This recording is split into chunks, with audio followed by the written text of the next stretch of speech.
Assalamualaikum warahmatullahi wabarakatuh. Pada pertemuan kali ini kita akan membahas tentang sinkronisasi, keserempakan, dan paradoks kembar. Jadi apa itu sinkronisasi dan kenapa kita harus membahas tentang sinkronisasi? Jadi ketika kita melakukan suatu eksperimen yang melibatkan pengukuran terhadap waktu, maka kita sangat perlu adanya sinkronisasi jam terlebih dahulu. Misalnya seperti ini. Contoh kasus ketika kita ingin membuktikan teori relativitas khusus, di mana ada dua pengamat, yaitu pengamat O dan pengamat O aksen. Pengamat O dan O aksen itu mengamati satu peristiwa yang sama. Kemudian pengamat O dan pengamat O aksen itu akan melakukan pengukuran berupa pengukuran terhadap waktu, sehingga sangat diperlukan adanya sinkronisasi antara jam yang dibawa oleh pengamat satu dan jam yang dibawa oleh pengamat dua. Nah, kalau dalam kehidupan sehari-hari, sinkronisasi jam itu hal yang sangat sepele dan hal yang sangat biasa sekali dan mudah dilakukan. Misalnya seperti ini, ketika kita kuliah, kemudian kita ada kontrak kuliah, ya, misalnya dosennya mengharuskan bahwa semua mahasiswa harus tepat masuk pukul 10. Misalnya seperti itu. Dan jam pukul 10 ini kan relatif ya terhadap orang gitu. Orang yang satu jamnya misalnya kan si A jam tangannya dia persis pukul 10, tetapi si B jam tangannya di jam tangannya dia itu pukul 10 lewat 1 menit. Atau bahkan biasanya kan kita dengan sengaja ya men-setting waktu itu lebih dari 5 menit atau 10 menit gitu. Jadi mungkin menurut si dosen ya, seorang dosen hari ini ya sekarang itu pukul 10, tetapi menurut Anda di jam tangan Anda itu pukul 10 lewat 1 menit. Nah, teman Anda bahkan mungkin oh ini pukul 10 kurang 2 menit gitu. Jadi kan jamnya akan berbeda-beda, sehingga perlu ketika kita sepakati kita mulai kuliah pukul 10, maka perlu kita sepakati kita harus mensinkronkan jam kita gitu. Atau misalnya yang menjadi patokan jam di sini adalah jam dinding yang ada di kelas. Jadi kita harus mensinkronkan semua jam tangan kita atau jam yang ada di HP kita itu dengan jam dinding yang ada di kelas. Jadi misalnya kita harus mensinkronkan jam dinding dengan jam tangan kita ya. Kalau misalnya jam 10 lebih 10 ya berarti semuanya harus jam 10 lebih 10. Nah sekarang yang jadi pertanyaan, bagaimana caranya kita mensinkronkan jam? Loh itu kan mudah sekali Bu. Tinggal kita melihat, oh jam dinding menunjukkan berapa, jam tangan kita menunjukkan berapa. Oh sekarang 10 lebih 10, ya sudah kita setting saja 10 lebih 10. Kan sudah mudah, selesai. Tetapi apakah jam yang ada di dinding dengan jam yang ada di jam tangan kita itu benar-benar sinkron atau tidak? Ya, karena kalau misalnya kita melihat ya, seandainya kita berada di depan jam dinding dengan jarak 1 meter. Nah, waktu yang diperlukan oleh cahaya dari jam dinding menuju ke mata kita, ini ya. Jadi, waktu yang diperlukan dari jam dinding menuju ke mata kita, ya, sedangkan kita berada di jarak 1 meter, itu adalah 3 nanosecond. Jadi, T sama dengan S per V. Jarak kita ke jam dinding adalah 1 meter, kemudian kecepatan cahaya adalah 3 kali 10 pangkat 8 meter per sekon. Sehingga cahaya ini ya, kita membaca 10 pukul 10 lewat 10 sampai di mata kita itu sudah telat 3 nanosecond. Ya. Belum lagi kita ngotak-ngatik jamnya, kita muter-muter gitu ya, muter-muter. Oh ini jarum menitnya kita atur gitu kan sedemikian rupa sehingga sama persis 10 lebih 10. Saya yakin waktu yang dibutuhkan ya untuk mata kita melihat ke jam dinding, kemudian dari jam dinding cahayanya sampai di mata kita lagi itu membutuhkan waktu sekitar 3 nanosecond. Kemudian kita ngotak-ngatik jam tangan kita itu butuh waktu misalnya 1 menit gitu ya. Berarti kan secara tidak langsung jam kita dengan jam yang ada di dinding itu sudah tidak sinkron. Atau misalnya kita dengan sengaja, oh ya udah kalau sekarang jam 10 lebih 10 paling saya sambil ngotak-ngatik ini lebih 1 menit gitu, berarti tinggal dilebihkan 11 menit. Tapi itu kan menurut kita, anggapan kita. Kalau misalnya kita bahas secara kuantitatif, ternyata ya orang informasi dari jam dinding ke mata kita saja itu membutuhkan waktu 3 nanosecond gitu kan. Kemudian kita ngotak-ngatik itu butuh berapa second gitu. Jadi otomatis kita tidak bisa benar-benar sinkron. Ya mungkin kalau misalnya cuma 3 nanosecond itu kalau dibandingkan dengan telat 10 menit setengah jam itu kan nggak berpengaruh ya 3 nanosecond gitu. Orang kita aja kuliah sering mau telat misalnya 10 menit 15 menit aja biasa-biasa saja, apalagi cuma 3 nanosecond. Kita anggap 3 nanosecond itu sudah kita anggap, kita abaikan, kita anggap kita tepat waktu. Tetapi kalau misalnya 3 nanosecond itu menurut para fisikawan eksperimen ini masalah yang serius. Jadi kalau misalnya telat 3 nanosecond ini benar-benar tidak sinkron. Kemudian bagaimana lagi ini caranya untuk mensinkronkan jam?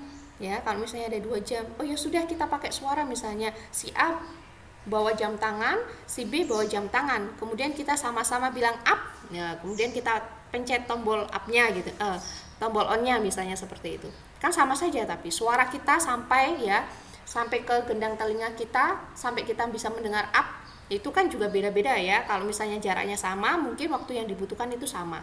Tapi kan tidak menjamin bahwa ketika kita bilang up, sama-sama bilang up, kita mencetnya itu sama-sama bareng-bareng pada saat mencet tombol on itu secara bareng-bareng, itu kan tidak menjamin juga.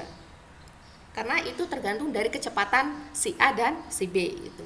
Nah, terus bagaimana ini kita mensinkronkan jam? Rasa-rasanya ini hal yang sepele, tetapi kok ternyata susah juga gitu ya. Jadi misalnya kita tinjau ini ya. Kita tinjau di sini ada jam yang pertama. Jadi ada 2 jam. Jam yang pertama dia terletak di X sama dengan 0. Kemudian jam yang kedua dia terletak di X sama dengan L. Kemudian di tengah-tengahnya itu ada bola lampu. Nah, bola lampu ini dia berada di posisi X sama dengan L/2.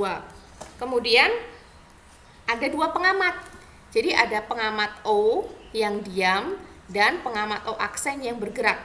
Ya, yang bergerak ke arah jam yang kedua. Nah, ini jadi untuk mensinkronkan jam, jadi kita asumsikan seperti ini. Ketika bola lampu ini kita nyalakan, ya, kemudian cahayanya itu kan dia menyala. Ketika bola lampu ini menyala, maka otomatis jam itu akan berdetak. Jadi kayak semacam sensor cahaya gitu ya. Jadi ketika ada cahaya, lampunya dinyalakan, secara otomatis jam yang pertama dan jam yang kedua itu akan menyala. Sehingga jam yang pertama dan jam yang kedua itu haruslah sinkron ya, haruslah mereka berdetak pada waktu yang sama. Nah, ini kita akan meninjau dari sisi pengamat 1 dan pengamat 2 atau pengamat O dan pengamat O aksen. Jadi kita tinjau ini ya. Jadi jam pertama dan kedua itu akan mulai berdetak ketika menerima kilatan cahaya. Nah, kita tinjau dari pengamat O. O itu kan diam terhadap peristiwa ini. Jadi ini ada 2 peristiwa. Jadi peristiwa yang pertama itu ketika bola lampu dinyalakan, waktu yang dibutuhkan cahaya sampai pada jam yang pertama, ya, di mana jam yang pertama itu posisinya adalah X0 adalah T1 sama dengan L/2. Jadi ini ada 2 peristiwa ya. Kilatan cahaya menuju ke jam pertama dan kilatan cahaya menuju ke jam yang kedua. Kecepatan cahaya itu adalah C. Kemudian jarak dari bola lampu ke jam yang pertama adalah L/2. Sehingga waktu yang dibutuhkan cahaya untuk sampai ke jam yang pertama adalah ini ya, L/2 dibagi dengan C, atau T1-nya itu sama dengan L/2C. Jelas ya. Kemudian peristiwa yang kedua, kilatan cahaya ini bergerak dengan kecepatan C. Kemudian jarak dari bola lampu ke jam yang kedua adalah L/2, sehingga waktu yang dibutuhkan cahaya untuk sampai ke jam yang kedua yang berada di posisi L itu adalah L/2 dibagi dengan C, atau T2 sama dengan L/2C. Nah, sehingga menurut pengamat O ini melihat ya, mengamati peristiwa 1 dan 2 itu dalam waktu yang sama. Jadi T1 dan T2 itu sama dengan L/2C. Jadi hasil pengamatan O, ketika bola lampu dinyalakan, jam pertama dan jam kedua itu akan menerima kilatan cahaya sedemikian rupa sehingga kedua jam itu mulai berdetak secara bersama-sama. Ya, jadi akan berdetak secara bersama-sama. Kemudian menurut O aksen. Bagaimana dengan menurut O aksen? Nah, karena O aksen itu dia bergerak ya dengan kecepatan U misalnya ya ke arah sana relatif terhadap pengamat yang diam, maka kita bisa mencari tahu T1 aksen dan T2 aksen menggunakan transformasi Lorentz. Nah, kita tinjau peristiwa yang pertama terlebih dahulu. Ketika bola lampu dinyalakan, ya, ketika bola lampu ini dinyalakan, waktu yang dibutuhkan cahaya sampai pada jam yang pertama yang berada di posisi X0 adalah kita menggunakan transformasi Lorentz ya. Jadi T1 aksen itu sama dengan T1 minus U per C kuadrat X1 dibagi dengan akar 1 min U kuadrat per C kuadrat. Jadi T1-nya tadi kan L/2C, kemudian dikurangi U per C, X1-nya itu adalah 0.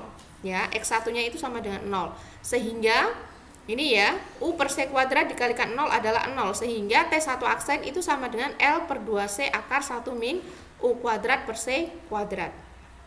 Kemudian pengamat O aksen akan melihat peristiwa yang kedua, yaitu ketika bola lampu dinyalakan, waktu yang dibutuhkan cahaya sampai pada jam yang kedua, ya. Jadi waktu yang dibutuhkan cahaya sampai pada jam yang kedua, di mana posisi jam yang kedua itu adalah X sama dengan L. Maka ketika kita menggunakan transformasi Lorentz, T1 aksen itu sama dengan T2, T2-nya tadi L/2C, U per C kuadrat X2. Nah, X2-nya di sini adalah L. Sehingga L/2C dikurangi dengan U per C kuadrat kalikan L dibagi dengan akar 1 min U kuadrat per C kuadrat. Nah, sekarang kita bandingkan T1 aksen dan T2 aksen. Ternyata ini kan kalau L/2C dibagi dengan sekian, kalau kita bandingkan dengan L/2C dikurangi dengan sesuatu, berarti kan yang di atas ini ya, yang pembilangnya ini kan lebih besar yang ini ya, L/2C, yang ini lebih kecil. Ya, sesuatu yang lebih kecil dibagi dengan sesuatu berarti kan ini kan hasilnya akan lebih kecil. Jadi T2 itu lebih kecil daripada T1. Jadi kalau misalnya T2 itu misalnya dia 2 detik, T1 misalnya 1 detik. Berarti secara tidak langsung ya, antara T1 sama T2 aksen itu ada selisihnya. Artinya menurut pengamat O aksen, jam yang pertama dan jam yang kedua itu nyalanya tidak bersama-sama. Jadi jam yang kedua itu ya, jam yang kedua itu menerima sinyal terlebih dahulu dibandingkan jam yang pertama. Ya, kalau misalnya sama persis itu kan berarti kan nyalanya sama, tapi karena T1 aksen itu tidak sama dengan T2 aksen dan T2 aksen itu sama dengan lebih kecil daripada T1 aksen, berarti jam yang kedua itu akan nyala terlebih dahulu dibandingkan dengan jam yang pertama. Ya.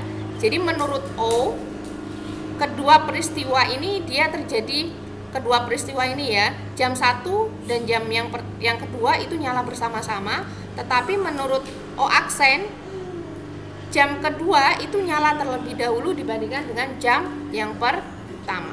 Sehingga dari hasil kesimpulan ini ya, jadi dua peristiwa yang terjadi serempak dalam satu kerangka acuan tidaklah serempak dalam kerangka acuan yang lain yang bergerak relatif terhadap kerangka acuan yang pertama tadi, kecuali kedua peristiwa terjadi pada tempat yang sama. Jadi kesimpulannya ya, dari sinkronisasi ini muncul istilah keserempakan. Jadi menurut O, jam yang pertama dan jam yang kedua itu menyala secara bersama-sama ya, atau menyala secara serempak. Tetapi menurut O aksen yang bergerak dengan kecepatan U, jam yang pertama dan kedua itu tidak menyala bersama-sama. Jadi jam yang pertama dan kedua itu menyalanya tidak secara serempak. Nah, jadi dari sini kita dapatkan kesimpulan bahwa Dua peristiwa yang terjadi serempak dalam satu kerangka acuan itu tidak tentu ya, tidaklah serempak dalam kerangka acuan yang lain, kecuali ya kedua jam berada di posisi yang sama. Misalnya jam pertama dan jam yang kedua itu berada sama-sama di posisi X sama dengan 0 atau di X sama dengan L. Nah, kalau posisinya sama, kemungkinan besar bisa terlihat serempak. Jadi keserempakan itu juga relatif terhadap pengamat ya, relatif terhadap kerangka acuan. Serempak menurut si A belum tentu serempak menurut si B yang berada di kerangka acuan yang berbeda. Itulah yang disebut sebagai sinkronisasi dan keserempakan. Nah, sekarang kita lanjut membahas tentang paradoks kembar. Ya. Jadi ini sudah sering sekali kita mendengar tentang paradoks kembar ya. Jadi ceritanya ada dua anak kembar yang bernama Casper dan Amelia. Casper itu tinggal di bumi, Amelia melakukan perjalanan ke luar angkasa menggunakan pesawat luar angkasa ya. Kemudian ketika Amelia kembali ke bumi, itu muncul beberapa pertanyaan. Apakah umur Casper itu sama dengan umur Amelia? Apakah Casper itu akan lebih muda dibandingkan Amelia? Ataukah umur Amelia yang lebih muda dibandingkan dengan Casper? Ya. Nah, ini dari sini muncul yang namanya paradoks kembar ya. Jadi ini Casper tetap tinggal di bumi, kemudian Amelia melakukan perjalanan, misalnya dia pergi ke planet C ya. Kemudian setelah sampai di planet C kembali lagi ke bumi. Nah, ketika sampai di bumi muncul pertanyaan, apakah umur Casper dan Amelia itu sama? Ya, kita anggap saja ini kan mereka bayi kembar ya. Kemudian kita hitung umurnya dari 0 tahun gitu. Jadi setelah mereka lahir ya, itu yang satu itu dibuang melakukan perjalanan ke luar angkasa, jangan dibuang ya, kasihan kalau dibuang. Jadi yang satu itu tinggal di bumi, yang satu melakukan perjalanan ke luar angkasa tuh ya, ke planet C, kemudian kembali lagi ke bumi. Ketika kembali lagi ke bumi muncul beberapa pertanyaan. Nah, pertanyaan ini muncul pasti karena si Casper dan Amelia itu memahami teori relativitas khusus ya. Jadi kita anggap ini bayi kembar yang ajaib ya, setelah lahir mereka sudah paham yang namanya teori relativitas khusus. Ya, yang satu melakukan perjalanan ke luar angkasa, yang satu tinggal di bumi. Jadi menurut Casper, karena dia paham tentang teori relativitas khusus, jadi ketika ada seseorang atau benda bergerak dengan kecepatan mendekati kecepatan cahaya, maka muncul yang namanya efek dilasi waktu atau dilatasi waktu dan penyusutan panjang atau kontraksi panjang. Nah, sehingga menurut Casper yang paham ya, karena dia paham tentang teori relativitas khusus, ketika Amelia itu bepergian dari bumi ke planet C misalnya, itu kan berarti kan Amelia bergerak menjauhi Casper dan bumi. Nah, dengan kecepatan relativistik, maka Amelia itu akan mengalami dilatasi waktu atau dilasi waktu. Jadi akan mengalami pemuluran waktu. Waktunya Amelia itu lebih mulur daripada si Casper. Dan terjadi kontraksi panjang. Kontraksi panjang itu berupa apa? Kalau misalnya jadi jarak menurut Casper itu berbeda dengan jarak menurut si Amelia. Jadi kalau misalnya menurut Casper itu 10 meter, berarti menurut Amelia itu cuma 5 meter misalnya, seperti itu. Itu ya. Kemudian ketika Amelia itu kembali lagi ke bumi, maka Amelia itu akan lebih muda. Ini menurut si Casper. Jadi menurut si Casper, yang mengalami efek dilasi waktu dan kontraksi panjang itu adalah Amelia. Sehingga ketika mereka reuni ya, ketika mereka bertemu kembali, maka Amelia akan lebih muda. Tapi menurut Amelia ya, yang sama-sama mereka anak kembar ini sudah belajar teori relativitas khusus ya sejak lahir, Casper ya, menurut Amelia yang duduk diam di dalam pesawat misalnya ya, atau sekalipun dia bergerak gitu ya, yang bergerak menurut Amelia itu adalah si Casper.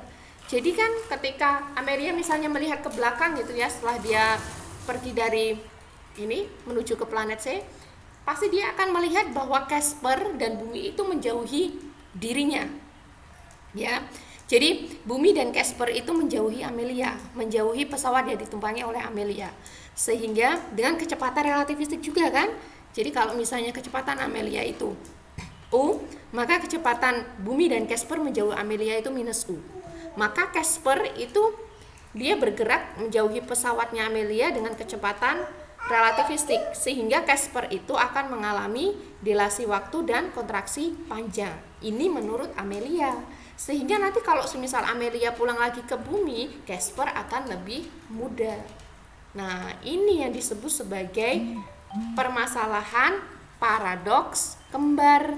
Jadi menurut si Casper yang lebih muda itu adalah Amelia, sedangkan menurut Amelia yang lebih muda adalah Casper. Jadi oyok-oyokan ini ya. Jadi ayal-ayalan ini antara Casper dan Amelia. Menurut Casper, Amelia yang lebih muda. Menurut Amelia, Casper yang lebih muda. Nah, sekarang ini bagaimana ini ya? Sebenarnya siapa yang lebih muda? Nah, ini kita bisa jelaskan ya, kita jawab secara kualitatif dan kuantitatif. Oke, secara kualitatif terlebih dahulu. Jadi kenapa muncul permasalahan paradoks kembar? Itu karena kita meninjaunya itu secara tidak simetris ya terhadap peran kedua saudara kembar ini. Hukum relativitas khusus ya itu hanya berlaku bagi kerangka inersia yang bergerak relatif terhadap kerangka lain dengan kecepatan konstan. Jadi teori relativitas khusus itu hanya berlaku bagi kerangka inersia atau kerangka lembam yang bergerak. Ya kalau diem ya enggak ya. Jadi ini hanya berlaku, jadi seperti efek dilasi waktu, kemudian efek kontraksi panjang itu kan hanya berlaku untuk kerangka inersia yang bergerak relatif terhadap kerangka yang lainnya dengan kecepatan konstan. Nah, dari sini kita harus sepakat. Kan kalau menurut Casper tadi yang bergerak adalah Amelia, menurut Amelia yang bergerak adalah Casper. Nah, sekarang kita harus sepakati, tentukan sebenarnya yang bergerak itu siapa? Ya, Amelia ataukah Casper? Ya. Meskipun sebenarnya secara logika kita juga sudah tahu ya jawabannya adalah Amelia gitu ya. Ini kan yang benar-benar bergerak kan Amelia, tetapi kan dalam teori relativitas khusus itu kan muncul perbedaan dua sudut pandang gitu ya, relatif terhadap pengamat itu kan sangat mungkin. Jadi apa yang dilihat Casper itu juga memang benar, apa yang dilihat Amelia itu juga benar. Tetapi kan dari sini kita harus membuktikan bahwa yang benar-benar bergerak sebenarnya itu siapa. Ya. Jadi kita tinjau ketika perjalanan Amelia dari bumi menuju ke planet ya. Jadi Casper itu berada di kerangka acuan yang diam. Kita anggap misalnya ini ya, kerangka acuannya Casper itu XZT ya. Casper berada di bumi di kerangka acuan yang diam ya, diam. Kemudian Amelia itu berada di kerangka acuan inersia yang bergerak dengan kecepatan konstan U relatif terhadap kerangka acuan Casper. Jadi ketika Amelia mau melakukan perjalanan dari bumi ke planet C, Casper itu berada di kerangka acuan diam ya, berada di dalam bumi yang diam. Kemudian Amelia itu berada di dalam pesawat yang bergerak dengan kecepatan konstan U. Ya, jadi kalau kita gambarkan kerangka acuannya seperti ini. Ini Casper di kerangka acuan yang diam, kemudian Amelia dia berada di kerangka acuan yang bergerak dengan kecepatan U. Kemudian ketika Amelia melakukan perjalanan dari planet C kemudian kembali lagi ke B, jadi ini langsung sekejap gitu ya. Jadi si Amelia itu setelah sampai di planet C itu langsung balik ke bumi. Nah, ketika perjalanan dari planet C ke planet bumi, Casper itu kan masih tidak kemana-mana ya. Jadi Casper itu masih di kerangka acuan yang diam, masih berada di bumi ya, yang diam ya. Sedangkan Amelia itu dia loncat ya. Amelia itu yang awalnya berada di kerangka acuan yang bergerak dengan kecepatan U. Sekarang Amelia itu berada di kerangka acuan yang bergerak dengan kecepatan minus U. Ya, kebalik. Nah, sehingga dari sini terjadi loncatan kerangka acuan. Kalau Casper itu kan masih utuh, tetapi Amelia itu berpindah dari kerangka acuan yang satu ke kerangka acuan yang lain. Tetapi kerangka acuannya ini masih tetap bergerak dengan kecepatan konstan ya. Jadi perpindahan kerangka acuan yang dilakukan Amelia dari kerangka acuan yang bergerak dengan kecepatan U ke kerangka acuan yang bergerak dengan kecepatan minus U yang menyebabkan umur kedua anak kembar itu tidak simetri. Jadi terjadinya loncatan ini ya, loncatan kerangka acuan ini yang menyebabkan umur Casper dan Amelia itu tidak simetri. Ya, ketika mereka reuninan kembali itu menjadikan umur mereka itu tidak simetri. Kalau semisal Amelia itu tidak pernah kembali lagi ke bumi, mungkin kita juga nggak akan tahu ya umurnya sudah berapa, karena kan kita teori yang namanya teori relativitas itu karena kita membandingkan ya, membandingkan pengamat satu dan hasil pengamat satu dan hasil pengamat dua. Tapi kalau misalnya nggak pernah kembali kemudian nggak pernah dibandingkan, kita juga nggak tahu ya gitu. Jadi karena si Amelia itu dia pergi ke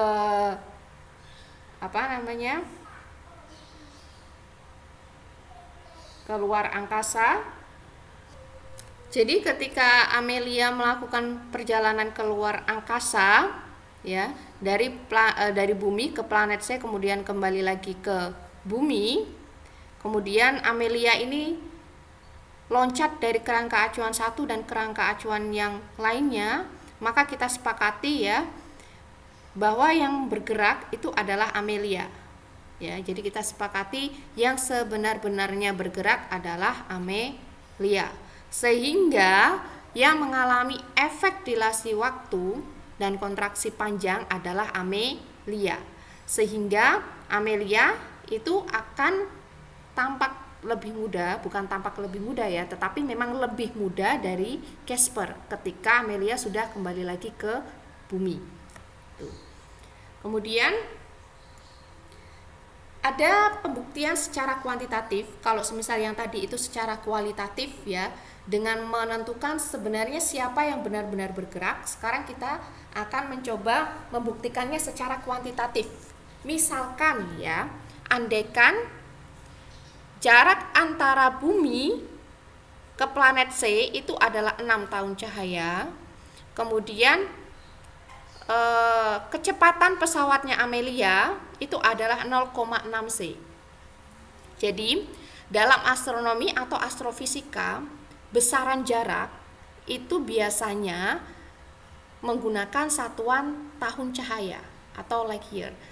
Kalau misalnya kita di mekanika ataupun selama ini yang kita pelajari, besaran jarak panjang itu kan biasanya satuannya adalah sentimeter, meter, kilometer gitu ya. Tetapi kalau misalnya untuk bidang astronomi atau astrofisika, kita tidak lagi menggunakan meter atau kilometer, karena kalau misalnya menggunakan kilometer itu terlalu banyak nol yang harus kita tuliskan.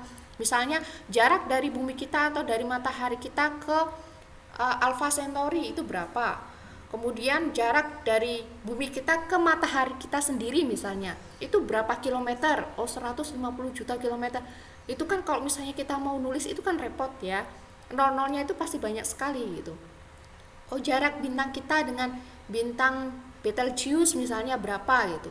Itu kan nggak mungkin kita pakai kilometer karena kan pasti nolnya akan sangat banyak sekali. Sehingga untuk besaran panjang ya atau jarak di sini, kalau dalam bidang astronomi atau astrofisika itu biasanya kita menggunakan satuan bisa astronomical unit AU atau satuan astronomi SA. Kemudian yang kedua itu kita bisa menggunakan satuan parsec ya. Kemudian yang ketiga itu kita bisa menggunakan satuan tahun cahaya atau light year. Biasanya disingkatnya itu LY ya. Jadi tahun cahaya itu bukan menunjukkan besaran waktu ya, tetapi menunjukkan besaran jarak. Bisa dipahami ya. Jadi Amelia ya pergi meninggalkan bumi dengan kecepatan pesawat 0,6 C. Jarak dari bumi ke planet C adalah 6 tahun cahaya. Nah, yang jadi pertanyaan di sini yang akan kita tinjau di sini ya, kita akan meninjau umur Casper dan umur Amelia. Ya. Jadi menurut ini umur Casper, kita tinjau umur Casper terlebih dahulu. Ketika Amelia melakukan perjalanan dari bumi ke planet C, ya, umur Casper itu berarti kan jarak dari bumi ke planet C itu adalah 6 tahun cahaya atau 6 LY, dibagi dengan kecepatannya adalah 0,6 C, ya. Ini tinggal coret-coret saja, berarti waktu yang dibutuhkan oleh Amelia dari bumi ke planet C adalah 10 tahun. Kemudian ketika Amelia ya melakukan perjalanan dari planet C ke bumi, itu waktu yang dibutuhkan adalah 6 tahun cahaya dibagi dengan 0,6 C, jadi 10 tahun. Jadi Casper ya, kalau kita meninjau umur Casper ketika Amelia melakukan perjalanan dari bumi ke planet C adalah 10 tahun. Kemudian dari planet C kembali lagi ke bumi, itu waktu yang dibutuhkan adalah 10 tahun. Maka umur total punyanya Casper ya, selama Amelia melakukan perjalanan bumi planet C kembali lagi ke bumi, itu berarti 20 tahun. Ya, jelas ya di sini ya. Jadi ketika mereka dilahirkan, yang namanya dilahirkan itu kan berarti kan waktunya kan sama, umurnya kan juga sama-sama 0 tahun misalnya. Amelia melakukan perjalanan keluar angkasa, Casper tetap di bumi ya. Ketika Amelia itu sudah sampai di planet C, umurnya si Casper itu 10 tahun. Ketika Amelia melakukan perjalanan kembali lagi ke bumi, umurnya si Casper itu 20 tahun. Nah, sekarang kita mencari umur Amelia. Nah, ketika Amelia melakukan perjalanan dari bumi ke planet C, karena Amelia ini dia bergerak dengan kecepatan relativistik, maka otomatis jaraknya yang sebenarnya adalah 6 tahun cahaya, maka menurut Amelia itu tidak lagi 6 tahun cahaya. Jadi misalnya kalau menurut Casper itu adalah 6 tahun cahaya karena dia itu posisinya sebagai pengamat yang diam, tetapi menurut Amelia itu tidak, karena dia bergerak dengan kecepatan relativistik. Jadi Amelia mengamati jarak dari bumi ke planet C itu tidak lagi 6 tahun cahaya ya, tetapi kita menggunakan rumus kontraksi panjang ya, atau penyusutan panjang atau kontraksi Lorentz.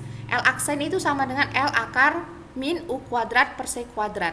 Jadi L yang ada di sini itu kan jarak dari bumi ke planet C, yaitu 6 tahun cahaya, dikalikan dengan akar 1 min U nya itu kan 0,6 C ya kuadrat. Jadi C nya kuadrat per C kuadrat kita bisa coret-coret sehingga 6LY akar 1 min 0,36.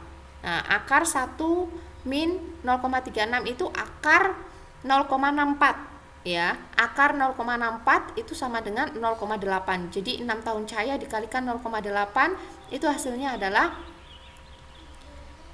4,8 tahun cahaya. Jadi jaraknya menurut Amelia itu lebih pendek ya, yaitu 4,8 tahun cahaya. Sehingga umur Amelia selama perjalanan ya, ketika perjalanan dari bumi ke planet C itu, ini mohon maaf harusnya L aksen per U ya, sehingga di sini adalah 4,8 LY dibagi 0,6 C, yaitu 8 tahun. Ini L aksen ya harusnya ya, mohon maaf. Kemudian umur Amelia selama perjalanan dari planet C kembali lagi ke bumi, jaraknya itu adalah 4,8 tahun cahaya dibagi 0,6, jadi 8 tahun. Sehingga umur Amelia selama melakukan perjalanan dari bumi, planet C kembali lagi ke bumi itu adalah 16 tahun. Ya, umur Casper itu 20 tahun, umur Amelia 16 tahun. Nah, ini kalau misalnya kalau dipikirkan ini tidak logis ya, karena kita sendiri adalah benda klasik sehingga kita tidak mengalami efek relativistik ya. Jadi dari sini kita bisa simpulkan selama Amelia melakukan perjalanan dari bumi ke planet C kemudian kembali lagi ke bumi, umur Casper itu 20 tahun, umur Amelia itu 16 tahun. Jadi ketika mereka reuni kembali, umur Amelia itu lebih muda ya. Jadi Amelia itu lebih muda dibandingkan dengan Casper. Ini pembuktian yang pertama.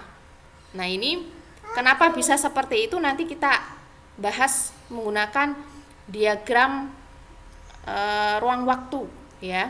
Jadi kita nanti akan bahas menggunakan diagram ruang waktu. Kemudian ada lagi ya. Jadi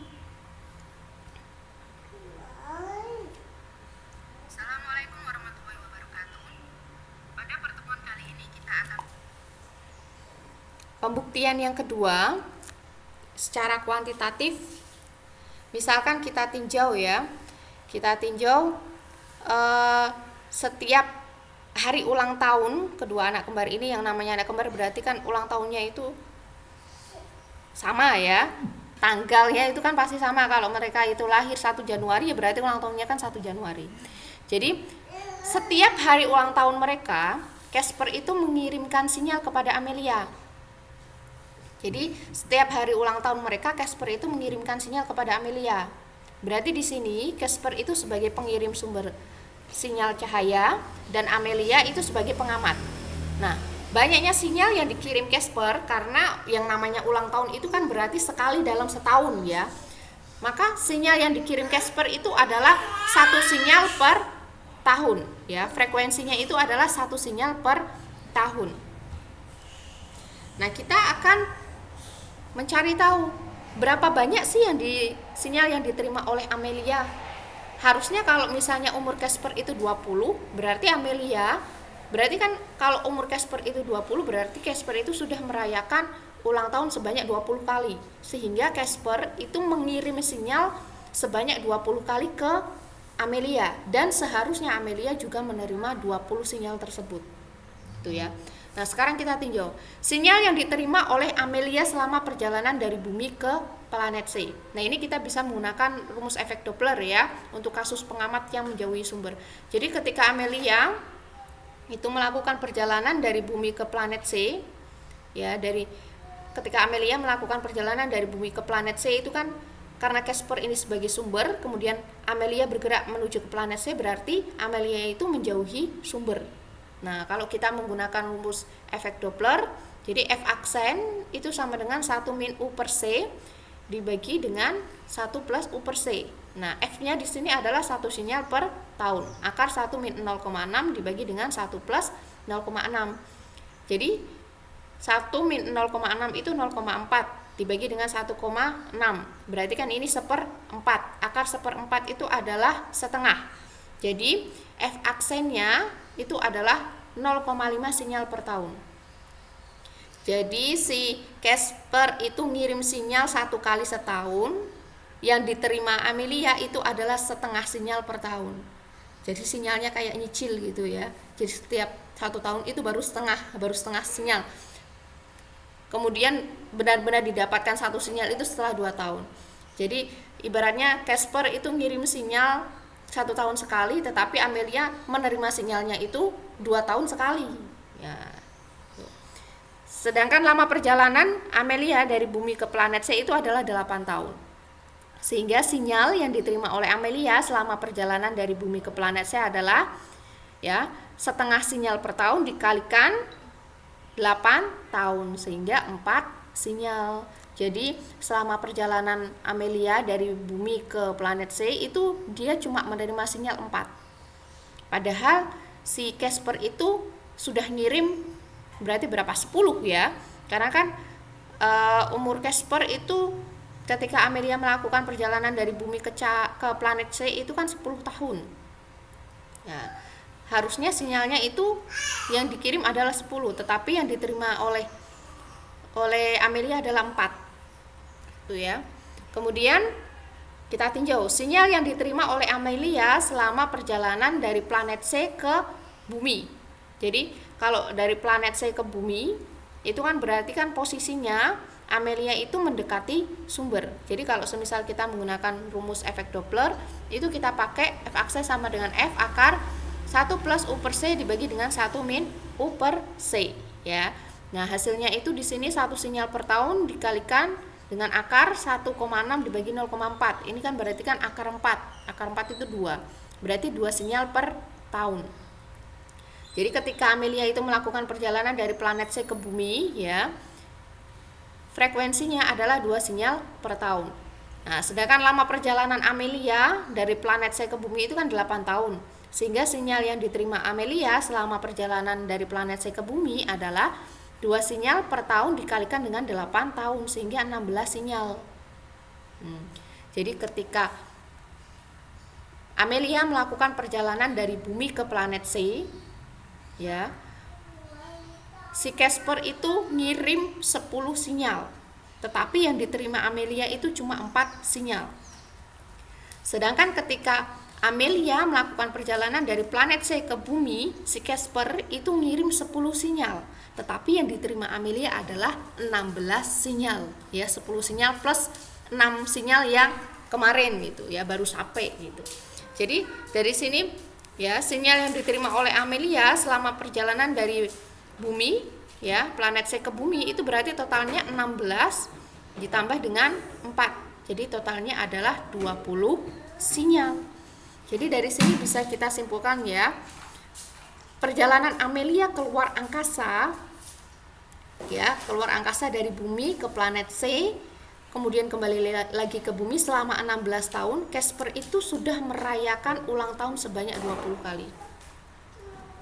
Jadi selama 16 tahun perjalanan Amelia di luar angkasa, Casper merayakan ulang tahun sebanyak 20 kali. Itu ya. Nah, ini terlihat sangat tidak logis, tapi memang beginilah efek dari teori relativitas khusus. Kemudian kalau kita jelaskan menggunakan diagram ya. Jadi kalau di mekanika itu kan biasanya kan ada diagram jarak dan waktu. Kemudian garis miringnya atau slope-nya itu kan dy per dx ya, dy per dx. Kalau misalnya kita membuat kurva misalnya gerak benda, itu kan biasanya malahan yang di sumbu x itu adalah waktu, yang di sumbu y itu adalah jarak, sehingga nanti garis miringnya itu menunjukkan kecepatan ya. Garis miring atau slope ini kan menunjukkan dy per dx ya, jadi kan jarak per waktu. Tetapi untuk diagram ruang waktu ini kita balik. Jadi yang di sumbu X itu adalah jarak, yang di sumbu Y itu adalah waktu. Ya. Nah, kemudian yang garis miring ini menunjukkan kecepatan partikel. Jadi kalau kecepatan partikel ya. Jadi kalau misalnya garisnya itu lurus ya, vertikal ke atas, ini menunjukkan bahwa partikel itu dalam keadaan diam. Jadi kan di sini waktu ya. Misalnya waktu 1 2 3 4 sampai di sini 60 ya. Menit ke 1, menit ke 2, menit ke 3 kok jaraknya itu posisinya itu masih di X sama dengan 1. Berarti kan berarti kan bendanya itu dia dalam keadaan diam. Jadi misalnya selama ini kan waktu ya, dari misalnya 0 sampai 60 menit gitu ya. Posisinya itu tetap di X sama dengan 1, artinya bendanya itu diam ya. Berarti kalau kita gambarkan itu garis vertikal ke atas, artinya bendanya itu diam.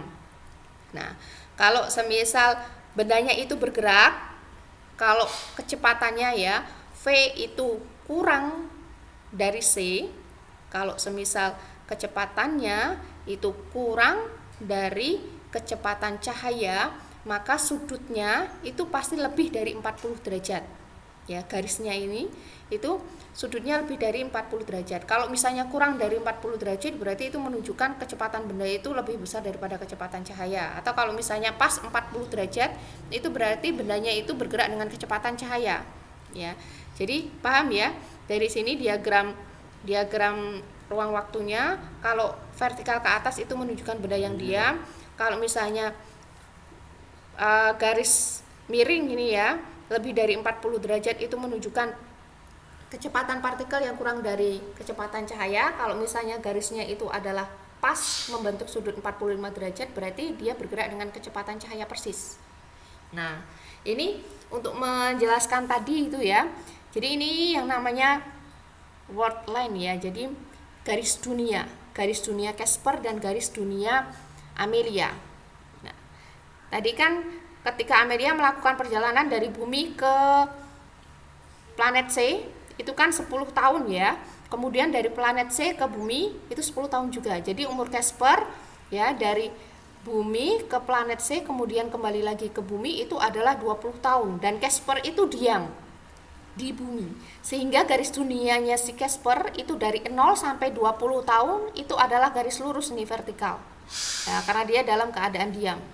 Kemudian si Amelia itu kan dia bergerak dengan kecepatan 0,6 C ya, sehingga ini garisnya garis miring dengan sudut ya lebih dari 40 derajat ya. Nah, ini garis miring.